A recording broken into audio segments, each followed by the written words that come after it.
আসসালামু আলাইকুম। বঙ্গবন্ধু শেখ মুজিবের জন্মদিন 17ই মার্চ 1920 সাল। এটা আমরা সবাই জানি। শেখ মুজিবের গত 15-16 বছরে শেখ হাসিনা ক্ষমতায় থাকা অবস্থায় শেখ মুজিবের জন্মদিন মৃত্যুদিন বাংলাদেশের মানুষের প্রত্যেকেরই মনে গেঁথে দিয়েছেন উনি। আর শেখ মুজিবুর রহমান একজন মহামানব ছিলেন, সেটাও ও গত 15 বছরে উনি জনগণের মধ্যে ছড়িয়ে দিতে পেরেছেন বা ছড়িয়ে দেওয়ার চেষ্টা করেছেন। তো শেখ হাসিনা পালিয়ে যাওয়ার পর শেখ মুজিবুর রহমানের অনেক তথ্য আমরা হয়তোবা সঠিকভাবে পাবো না, বা আমরা অনেকেই অনেক তথ্য হয়তোবা গোপন করে যাব। তো সেরকমই একটি গোপন তথ্য আমি আপনাদের সামনে এখন প্রকাশ করছি। সেটা হচ্ছে 1920 সালের শুরুর দিকে শেখ মুজিবের মা, শেখ মুজিবের তখনও জন্ম হয়নি, শেখ মুজিবের মায়ের যেহেতু শেখ মুজিব পেটে, তো উনি খুব অসুস্থ বোধ করলেন। তখন শেখ মুজিবের বাবা শেখ মুজিবকে নিয়ে একটি হাসপাতালে গেলেন, নিকটস্থ একটি হাসপাতালে গেলেন। সেই হাসপাতালে উনি বসে আছেন। সেদিন ব্রিটিশরা সেই হাসপাতাল পরিদর্শন এসেছিল, যে কারণে ওই সময় চিকিৎসা ব্যবস্থাটা কিছুটা বন্ধ রেখে ওই ব্রিটিশদের পরিদর্শনে সকলে ব্যস্ত ছিলেন। তো শেখ মুজিবের মাতা উনি বসে ছিলেন, উনি খুব অসুস্থ বোধ করছিলেন এবং একটা বেঞ্চিতে শুয়েছিলেন। তো সেই অবস্থায় কিছু ব্রিটিশ ওনাকে পাস করে যাচ্ছিলেন। ঠিক এই সময় শেখ মুজিবের মাতা পেটে প্রচণ্ড ব্যথা অনুভব করলেন, যেন তার পেটে কেউ একজন প্রচণ্ড জোরে লাথি মারছে, অর্থাৎ পেটের ভিতরে বাচ্চাটি খুব নড়াচড়া করছে এবং লাথি মারছে। শেখ মুজিবের মা প্রচণ্ড চিৎকার করছিলেন। তখন সকল ওখানে থাকা কর্তব্যরত ডাক্তার এবং নার্সরা আসলেন। এসে তারা শেখ মুজিবের মাকে নিয়ে বেডে নিয়ে গেলেন। বেডে নিয়ে যাওয়ার পর কিছুক্ষণ পর শেখ মুজিবের মা স্বস্তি বোধ করলেন। এরপর শেখ মুজিবের মাকে হাসপাতালে ভর্তি করা হলো যাতে তার ট্রিটমেন্টটা হয়। এইভাবে চলতে থাকলো। তো শেখ মুজিবের মার কাছে যখনই কোনো ব্রিটিশ ডাক্তার আসতেন বা ব্রিটিশ কোনো নার্স আসতেন, তখনই শেখ মুজিবের মা পেটে প্রচণ্ড ব্যথা অনুভব করতেন। এটা উনি ওনার স্বামীকে জানালেন। তো স্বামীকে জানানোর পর স্বামী গ্রামে এসে লোকজনের সাথে কথাবার্তা বললেন যে একটা জিনিস উনি খেয়াল করছেন যে যখনই কোনো ব্রিটিশ তার আশেপাশে আসে তখনই বাচ্চাটা খুব নড়াচড়া শুরু করে।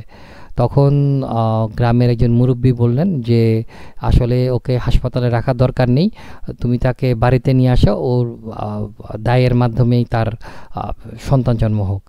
তো যথারীতি শেখ মুজিবের বাবা শেখ মুজিবের মাকে শেখ মুজিব তখন করবে তাকে নিয়ে গ্রামে চলে আসলেন এবং শেখ মুজিবের মা তখন থেকে সুস্থ বোধ করলেন। অর্থাৎ বোঝাই যাচ্ছিল যে শেখ মুজিব পেটে থাকা অবস্থায় ব্রিটিশদের বিরুদ্ধে বা ব্রিটিশদেরকে ঘৃণা করতে শুরু করেছেন, বা ব্রিটিশদের বিরুদ্ধে ওনার একটা প্রতিরোধ শুরু হচ্ছিল তার মায়ের পেটে হাত পা নাড়াচাড়া করে, যেটা তার মা অনুভব করছিলেন।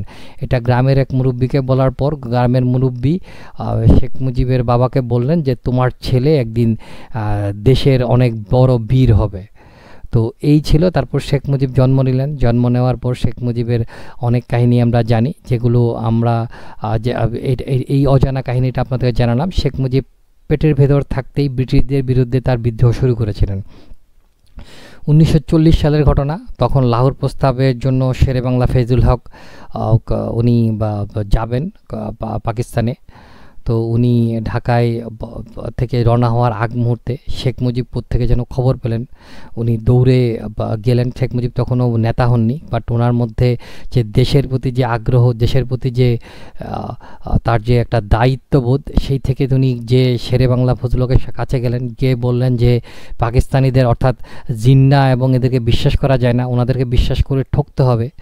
তো শেরে বাংলা ফজলক এটা পাত্তা দেননি। পরে লাহোর প্রস্তাবে দেখা গেল যে শেরে বাংলা ফজলক যেগুলো চেয়েছিলেন সেটা হয়নি। এরপরে শেখ মুজিব 46-47 সালের দিকে শেখ মুজিবের সাথে আবার ফজলকের দেখা হয়। তখন ফজলকের মনে পড়লো, কারণ ফজলক অনেক ব্রিলিয়ান্ট মানুষ ছিলেন, ওনার সব কিছু মনে থাকতো। উনি শেখ মুজিবেরকে দেখে উনি মনে পড়লেন, তুমি তো বলেছিলে, আসলে তুমি তো দেশের অনেক বড় একজন নেতা হবে বা দেশ সম্বন্ধে অনেক তোমার ভাবনা আছে, তুমি দেশের জন্য অনেক অনেক কাজ করতে পারবে। শেখ মুজিবকে এরপরে উনি ওনার যুক্তফ্রন্টে নিলেন এবং যুক্তফ্রন্টে নির্বাচন করলেন, শেখ মুজিব মন্ত্রী হলেন। এই হচ্ছে শেখ মুজিবের গল্প। এই গল্পগুলো কেউ জানেন না। এবং 1952 সালে যে ভাষা আন্দোলনে যারা শহীদ হয়েছিলেন তাদেরকে ঘুম থেকে ডেকেছিলেন শেখ মুজিব, তুলেছিলেন শেখ মুজিব এবং তাদেরকে এই আন্দোলনে পাঠিয়েছিলেন। এই তথ্যগুলো কেউ জানে না। এই তথ্যগুলো জানানোর সময় শেখ হাসিনা পাননি। শেখ হাসিনাকে এর আগে পালিয়ে যেতে হলো। শেখ মুজিবকে বাংলাদেশের ইতিহাসের প্রত্যেকটা জায়গায় স্থান দিতে দিতে শেখ মুজিবকে একটা হাস্যকর মানুষে পরিণত করেছিলেন শেখ হাসিনা। এই গল্পগুলো হয়তোবা এভাবেই আসতো এক সময়, এসে শেখ হাসিনা হয়তো মানুষকে বলতেন। আমি এখন যেটা বললাম সেটা হচ্ছে যে ফান করার জন্য বললাম। শেখ মুজিবকে নিয়ে শেখ হাসিনা বাংলাদেশের ইতিহাসে এইভাবেই উনি গল্পগুলো লিখিয়েছিলেন। বর্তমান সময়ের মানুষ 300-400 বছর বাঁচে না। অতীতে মানুষ 300-400 বছর যদি শেখ মুজিবের জন্ম যদি সিরাজউদ্দৌলার আমলে হতো, শেখ হাসিনা সিরাজউদ্দৌলার আমলে মির্জাফরদের যে বেইমানি, সেই বেইমানি রোধ করার জন্য শেখ মুজিব চেষ্টা করেছিলেন। এই গল্প হয়তো বাংলাদেশের মানুষের কাছে পৌঁছাতো।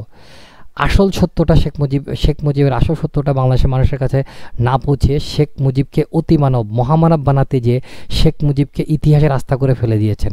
শেখ মুজিবের যে ইতিহাসের যে অবদান সেটাকে মানুষ এখন স্বীকার করতে চাচ্ছে না। শেখ মুজিবের অবদান শুরু 1966, 1969, 1970-এর নির্বাচন, 1971 সালের মুক্তিযুদ্ধের 25শে মার্চ পর্যন্ত। 25শে মার্চের পর শেখ মুজিবের বাংলাদেশের মুক্তিযুদ্ধের ইতিহাসে কোনো অবদান নেই। 10 তারিখ পর্যন্ত শেখ মুজিব জানতেনও না, অর্থাৎ 72-এর 10 জানুয়ারি পর্যন্ত শেখ মুজিব জানতেনই না বাংলাদেশ স্বাধীন হয়ে গেছে। তো এই একজন ব্যক্তিকে আপনি যদি অতিমানব মহামানব হিসেবে তৈরি করতে গিয়ে শেখ হাসিনা শেখ মুজিবকে কোন জায়গায় নামিয়ে ফেলেছেন শেখ হাসিনা হয়তো জানেন না। শেখ হাসিনা হয়তো ভেবেছিলেন 2041, 2050 উনি সারা জীবন আওয়ামী লীগ দেশ শাসন করবে, অতএব শেখ মুজিবকে আর কে ছুঁড়ে ফেলবে। কিন্তু 2024-এ বাংলাদেশে যে রক্তাক্ত অভ্যুত্থান ঘটে গেল বা রক্তাক্ত গণহত্যা ঘটে গেল শেখ হাসিনার নেতৃত্বে, সেই গণহত্যার ফলে শেখ মুজিবের এইসব গালগল্প মানুষের কাছে আর পৌঁছাতে পারেনি। শেখ মুজিবকে নিয়ে গালগল্প করতে গেলে শেখ হাসিনা শেখ মুজিবকে আস্থা করে নিক্ষেপ করবেন বা আওয়ামী লীগ আস্থা করে নিক্ষেপ করবে। শেখ মুজিবকে যদি সম্মান দিতে হয় 1966 6 দফা, 1969-এর গণ অভ্যুত্থান, 1970-এর নির্বাচন এবং 25শে মার্চ পর্যন্ত শেখ মুজিবের ভূমিকাকে প্রচার করতে হবে।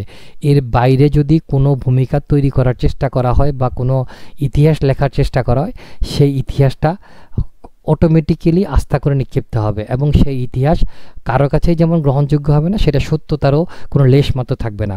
অতএব ষেখ মুজিবের সম্মান যদি আওয়ামী লীগ চায় তাহলে তার শাসনামলের কথা বলা যাবে না। শাসনামলের কথা বললে সেখানে দুর্নীতি, স্বজনপ্রীতি, সেখানে হচ্ছে দমনপীড়ন, গুম, হত্যা ছাড়া আর কোনো কিছুই পাওয়া যাবে না।